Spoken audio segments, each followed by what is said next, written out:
Nous émettons depuis Kinshasa, la capitale de la République démocratique du Congo, et à la présentation, c'est votre servante Anne Boussanga. Ephata. Ephata, le nom de votre chaîne, est tiré de l'évangile selon Marc, chapitre 7, verset 34. Là, Jésus est en train de guérir un sourd-muet. En fait, la révélation que nous avons pour cette parole est que lorsque le Seigneur nous ouvre les oreilles pour écouter sa parole, il nous ouvre également la bouche pour la partager avec les autres. Et c'est ça que nous sommes en train de faire. Maintenant, gloire au Seigneur. Bien-aimés, nous sommes très reconnaissants pour l'intérêt que vous portez à votre chaîne. Et dans le but de mieux vous servir, nous venons nous rapprocher davantage. Ici, nous prenons l'évangélisation holistique, c'est-à-dire nous considérons l'être humain tout entier, corps, âme et esprit. Pour ce faire, nous organisons des émissions à caractère chrétien, bien sûr, qui traitent des sujets divers, de la vie courante, en passant par le développement communautaire, l'entrepreneuriat, etc. Nous aimerions constituer une communauté en nous entretenant avec des gens de tous bords, car nous sommes tous ignorants, mais pas des mêmes choses. Nous avons également compris qu'il est très difficile de pouvoir avancer seul. Ainsi, nous vous invitons, où que vous soyez, à vous joindre à nous pour rendre cette aventure possible. Sachez que vos conseils, vos expertises sont les bienvenus. Vous avez un message à faire passer sur la chaîne Centre d'entraide Ephata TV? Eh bien, vous êtes les bienvenus. Nous vous demandons tout simplement de nous consulter par les différents liens que vous trouvez dans votre émission.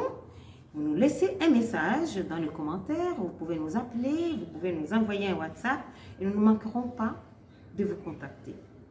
Ici, bien-aimés, la chose primordiale est de nous assurer que nous avons la vie éternelle. Sachons que Dieu a créé l'homme dans son amour et il voulait vraiment une communion permanente avec ce dernier, mais il a été très déçu. Il s'est retrouvé dans un dilemme profond lorsque l'homme a péché. Ah oui, franchement. Mais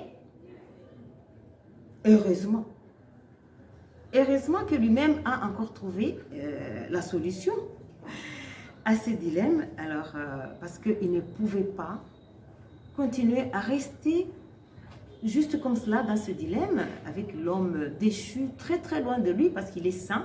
Il ne peut pas accepter dans sa présence l'homme déchu. Alors, la solution qu'il a trouvée, c'est laquelle? Il a trouvé la solution, tenez-vous bien, dans la personne de Jésus-Christ qui a apporté la réconciliation entre Dieu et les hommes, bien sûr. Mais cette réconciliation n'est valable que pour ceux qui acceptent le sacrifice de Jésus-Christ. Avons-nous la certitude d'avoir la vie éternelle que Jésus a apportée dans ce monde? Quelles sont les circonstances qui vous ont amené à la conversion? Je sais que le péché nous enveloppe très facilement, mais nous devons savoir que la terre est en train de passer et sa vanité également. Mais l'homme sage, c'est celui-là qui se confie en l'Éternel. La Bible dit, recherchez la paix et la sanctification sans laquelle personne ne verra le Seigneur. Est-ce que nous vivons dans la sanctification? C'est la question que nous devrions nous poser.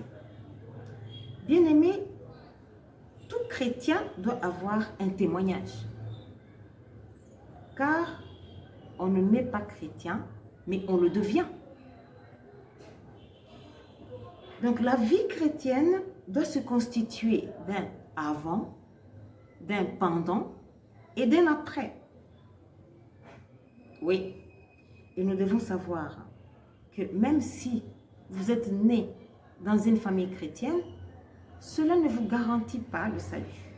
Non, Dieu n'a pas de petits-fils, il n'a que des fils et des filles. Et donc, chacun doit avoir un témoignage. Et la Bible dit, si quelqu'un est en Christ, il est une nouvelle créature. Les choses anciennes sont passées et voici, toutes choses sont devenues nouvelles. Et ça, nous trouvons dans 2 Corinthiens, chapitre 5, verset 17. Donc, bien-aimés, nous devons vivre en nouveauté de vie, à présent que nous sommes chrétiens. Alors, là, tous ceux qui nous ont connus avant que nous ne soyons chrétiens doivent constater qu'il y a quand même quelque chose de différent, qu'il y a un changement en nous. Parce que c'est seulement Jésus qui ne change pas, mais nous devons changer. Mais Jésus-Christ, lui, il est le même hier, aujourd'hui et éternellement. Alors, essayons de voir ensemble où nous en sommes à ce jour. Ici, il est question de salut. La bonne nouvelle est que, quelle que soit la situation dans laquelle vous vous trouvez, sachez que Dieu vous aime. Le message que j'apporte, c'est un message d'espoir. Vous qui croyez être debout, continuez dans ce sens. Restez debout, progressez en étant debout. Mais vous qui avez fait un faux pas, relevez-vous et revenez au Seigneur. Et vous qui vous reconnaissez loin du Seigneur, aujourd'hui, c'est le jour du salut. Si vous entendez sa voix, n'endurcissez pas vos cœurs. Alors, nous allons faire un exercice. Nous allons vous demander de nous laisser dans les commentaires ou de nous contacter par les liens de l'émission pour nous dire quelle est l'année de votre conversion. Ok? Nous avions dit qu'il y avait un avant, un pendant et un après. Donc chaque chrétien doit connaître la date de sa nouvelle naissance. Alors, nous vous demandons de nous laisser dans les commentaires ou dans tous les liens de l'émission l'année de votre conversion et les circonstances dans lesquelles vous êtes venus au Seigneur. Voilà, c'est ça que nous vous demandons pour vous qui avez déjà la vie éternelle. Alors, si vous pensez que vous n'avez pas encore expérimenté la vie éternelle, vous n'avez pas l'expérience de la vie éternelle, c'est pas grave. Vous nous contactez également, vous nous parlez de votre situation dans les commentaires ou dans les liens de l'émission. Vous pouvez nous contacter donc et vous nous parlez de votre situation. Nous ne manquerons pas de revenir à vous pour nous entretenir et voir comment est-ce que vous pouvez aussi recevoir la vie éternelle. Voilà, donc vous savez, comme la parabole de l'enfant prodigue, Dieu est toujours là en train de nous attendre. Il est toujours là en train de nous attendre pour que nous puissions revenir vers lui. Alors, donc je pense que rien n'est perdu jusque-là. Tout peut encore s'arranger.